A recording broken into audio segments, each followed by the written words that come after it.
साल 1976 की एक धुंधली शाम। फिल्म सिटी का सेट। लाइटें चकाचौंध थी। कैमरा रोल होने के लिए तैयार था और सेट पर मौजूद थी वो शख्सियत जिसे हिंदुस्तान काका कहता था। लेकिन उस शाम कुछ अलग था। शक्ति सामंत, वो डायरेक्टर जिन्होंने राजेश खन्ना को आराधना और कटी पतंग जैसी ब्लॉकबस्टर देकर सुपरस्टार बनाया था, आज उनके चेहरे पर शिकन थी। फिल्म बन रही थी महबूबा, पुनर्जन्म की एक दास्तां जिसमें काका को अपनी रूह झोंक देनी थी। पर अफसोस, रूह तो कहीं आशीर्वाद बंगले के जाम में डूबी हुई थी। सीन सिंपल था, लेकिन काका के चेहरे पर वो पुराना करिश्मा नहीं दिख रहा था। एक टेक हुआ गलत, दूसरा हुआ बेजान, तीसरा हुआ बिल्कुल बेकार। शक्ति सामंत का सब्र जवाब दे गया। उन्होंने टोक दिया, काका जरा फोकस करो, ये टेक ठीक नहीं है। उस वक्त राजेश खन्ना के भीतर का सुपरस्टार जाग गया। उन्होंने कैमरा देखा, फिर शक्ति दादा को, और बहुत ही गुरूर से कहा, दादा इससे अच्छा टेक इस पूरी फिल्म इंडस्ट्री में कोई नहीं दे सकता।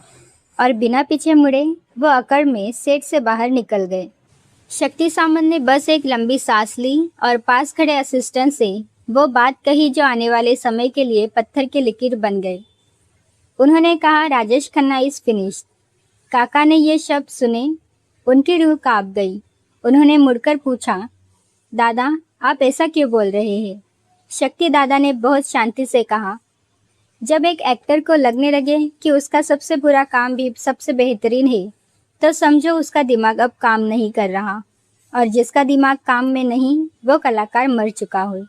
अब सवाल ये उठता है कि 1969 से 71 तक लगातार 17 गोल्डन जुबली देने वाला इंसान अचानक इतना अहंकारी कैसे हो गया?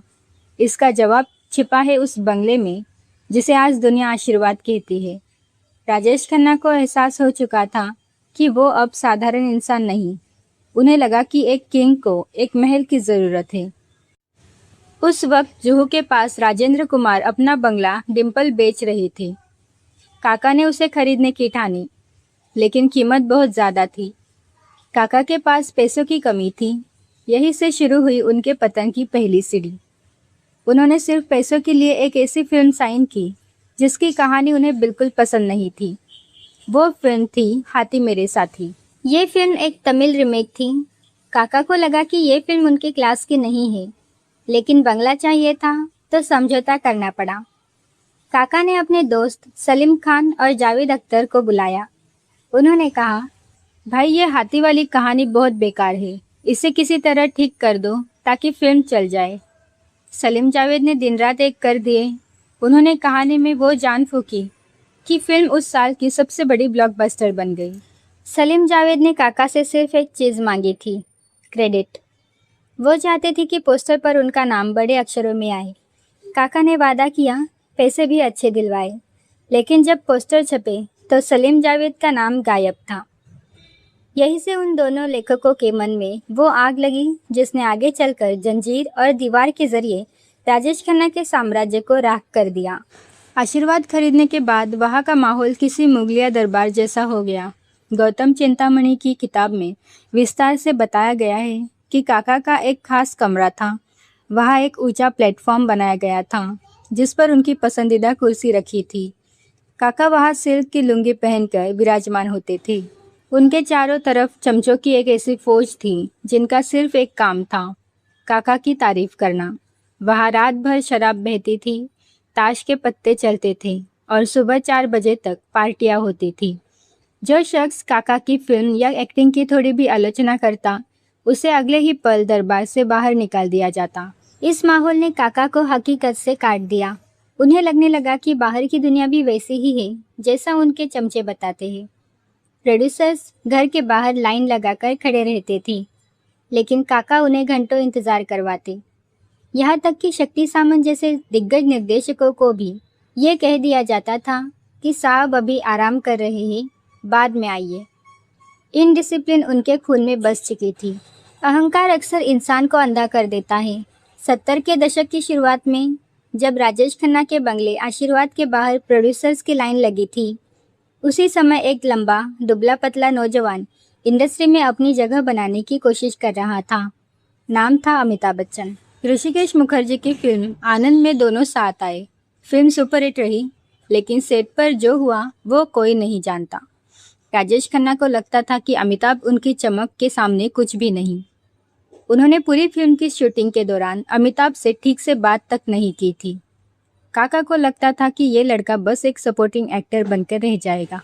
लेकिन असली तल्खी शुरू हुई फिल्म बावर्ची के सेट पर। उस वक्त अमिताभ बच्चन और जया भादुड़ी एक दूसरे को डेट कर रहे थे। अमिताभ अक्सर जया से मिलने बावर्ची के सेट पर चले जाया करते थे।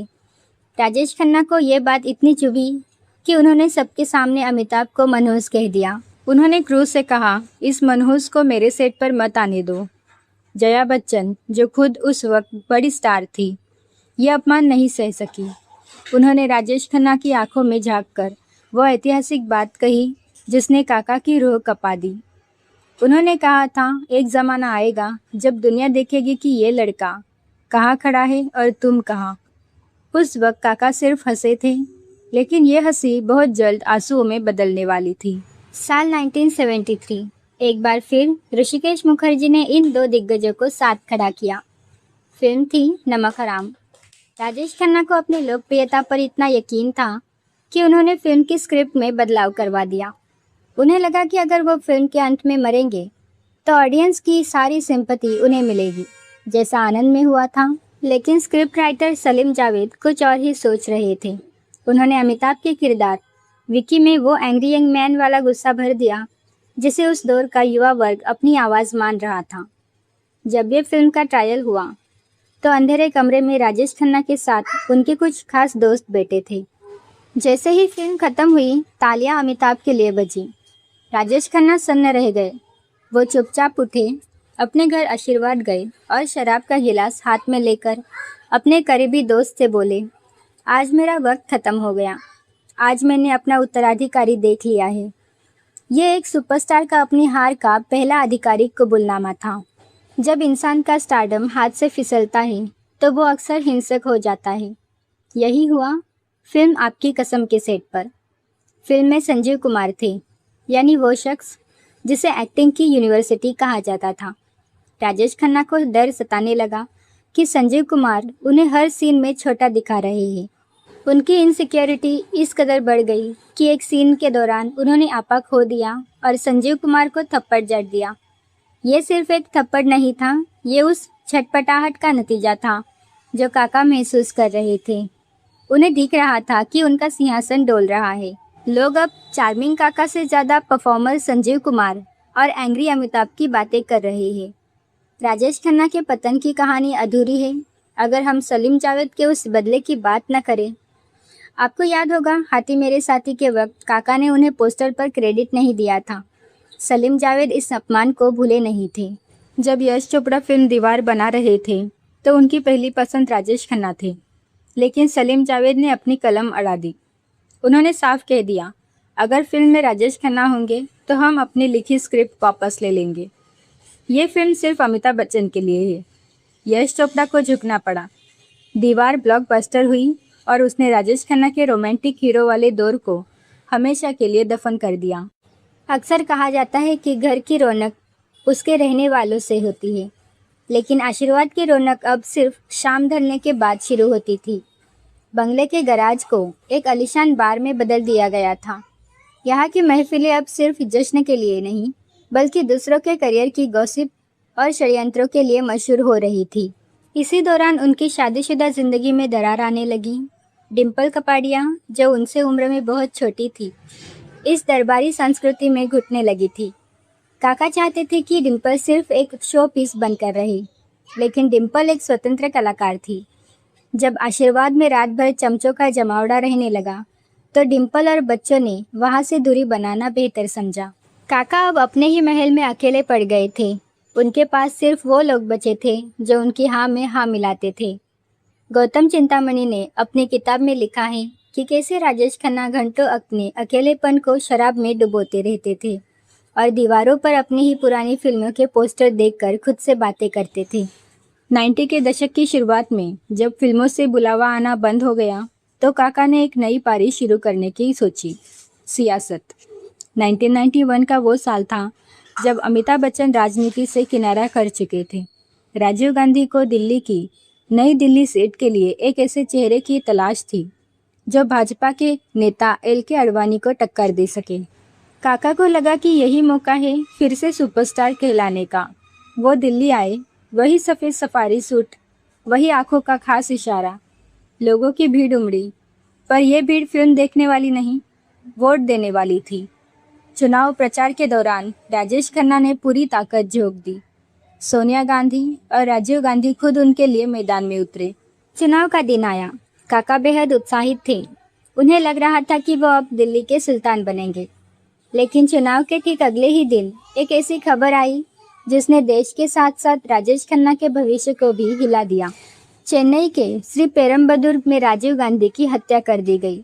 काका का सबसे बड़ा राजनीतिक सहारा छीन चुका था। राजेश खन्ना वो चुनाव LK आडवाणी से मामूली अंतर से हार गए। लेकिन बाद में जब आडवाणी ने वो सीट छोड़ दी तो उपचुनाव में राजेश खन्ना ने शत्रुघ्न सिन्हा को हराकर संसद का रास्ता तय किया। काका अब माननीय सांसद बन चुके थे। उन्हें उम्मीद थी कि राजीव गांधी की करीबी होने के नाते उन्हें कैबिनेट में कोई बड़ी मिनिस्ट्री मिलेगी। वो अक्सर अपने घर पर स्पीचेस तैयार करते थे। उन्हें लगता था कि PV नरसिम्हा राव का फ़ोन आएगा, लेकिन राजनीति फिल्मों से ज़्यादा क्रूर निकली। नरसिम्हा राव ने राजीव गांधी के करीबियों को साइडलाइन करना शुरू किया और उस लिस्ट में राजेश खन्ना का नाम सबसे ऊपर था। संसद में काका एक मूक दर्शक बनकर रह गए। वो वहाँ भी वही सुपरस्टार वाली अकड़ लेकर चलते थे जो सांसदों को पसंद नहीं आई। 5 साल बीत गए, न फिल्में रही न मंत्रालय मिला। काका फिर से मुंबई लौट आए, लेकिन इस बार आशीर्वाद और भी वीरान लग रहा था। 1999 में एक आखिरी कोशिश हुई। राज कपूर के बेटे ऋषि कपूर अपनी पहली फिल्म डायरेक्ट कर रहे थे। उन्होंने काका को अक्षय खन्ना के पिता के रोल के लिए साइन किया। राज कपूर ने सालों पहले वादा किया था कि वो राजेश खन्ना के साथ फिल्म बनाएंगे, लेकिन परिवार के विरोध के कारण नहीं बन पाए। ऋषि कपूर ने उस वादे को निभाने की कोशिश की।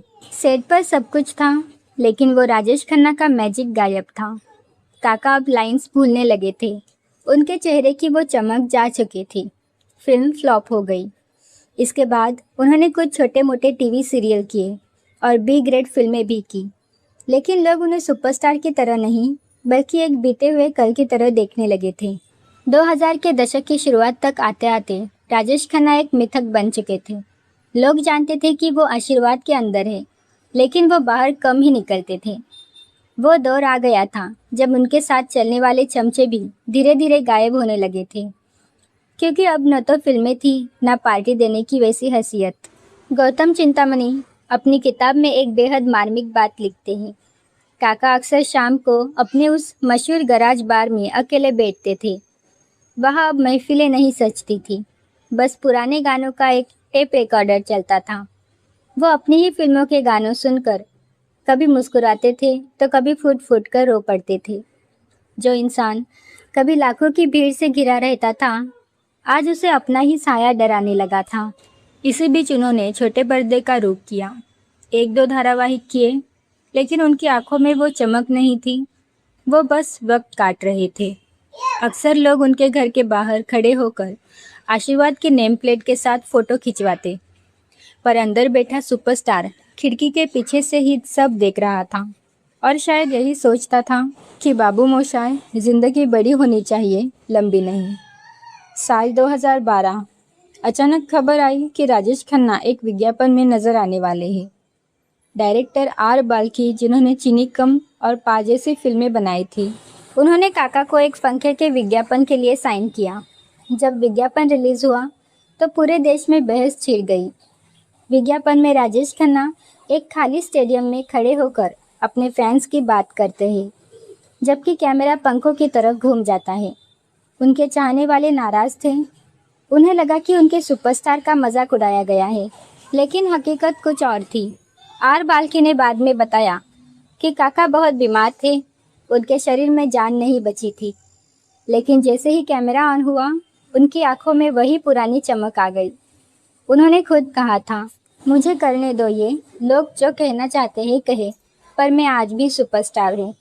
उन्होंने उस विज्ञापन के जरिए अपनी गिरती सेहत और अपने ढलते सूरज को खुद ही स्वीकार कर लिया था। 18 जुलाई 2012 आखिरकार वो दिन आया जब भारतीय सिनेमा का सबसे चमकीला सितारा हमेशा के लिए बुझ गया। कैंसर ने उनके शरीर को तोड़ दिया था, लेकिन उनकी रूह अभी भी वही सुपरस्टार वाली थी। उनके अंतिम संस्कार में फिर से वही भीड़ उमड़ी जिसे उन्होंने 70 के दशक में देखा था। ऐसा लगा मानो पूरा देश अपने काका को आखिरी विदाई देने सड़क पर उतर आया हो। अक्षय कुमार ने बाद में एक इंटरव्यू में बहुत गहरी बात कही। उन्होंने कहा, मैंने अपने ससुर राजेश खन्ना को बहुत करीब से देखा। उन्होंने जो गलतियां की, मैंने उनसे सीखा कि मुझे क्या नहीं करना है। अक्षय ने साफ किया कि काका की सबसे बड़ी दुश्मनी उनकी सफलता ही बनी। वो अनुशासनहीनता, वो वक्त की कदर न करना और वो अहंकार, इन सब ने उन्हें अंदर से खोखला कर दिया था। राजेश खन्ना की कहानी सिर्फ एक एक्टर के बर्बाद होने की कहानी नहीं है। ये एक सबक है कि सफलता को कैसे संभाला जाए। लेकिन इन सब के बावजूद आज भी जब हम पुष्पा आई हेट टीयर्स सुनते हैं या चिंगारी कोई भड़के की धुन बजती है, तो हमें वही राजेश खन्ना याद आते हैं। वही झुकी हुई गर्दन, वही आंखों का इशारा और वही जादुई मुस्कुराहट। शक्ति सामंत ने भले ही काका को कहा हो, राजेश खन्ना इज फिनिश्ड, लेकिन एक कलाकार कभी ख़त्म नहीं होता। वो अपनी फिल्मों में, अपने गानों में और अपने चाहने वालों की यादों में हमेशा जिंदा रहता है। बॉलीवुड के इतिहास में कई स्टार्स आएंगे और जाएंगे, लेकिन सुपरस्टार शब्द का असली मालिक हमेशा एक ही रहेगा, जतिन खन्ना उर्फ राजेश खन्ना। दोस्तों, राजेश खन्ना की ये दास्तां हमें सिखाती है कि वक्त हमेशा एक जैसा नहीं रहता। जो आज अर्श पर है वो कल फर्श पर भी हो सकता है। आपको काका की कौन सी बात सबसे ज़्यादा प्रेरित करती है, या कौन सी बात है जो आपको दुख होता है? कमेंट सेक्शन में अपनी राय ज़रूर बताइए। अगर आपको बॉलीवुड इतिहास की ये डिटेल रिसर्च और कहानी पसंद आई हो तो इस चैनल को सब्सक्राइब करें और इस वीडियो को शेयर करना ना भूलें। मिलते हैं अगले वीडियो में। धन्यवाद।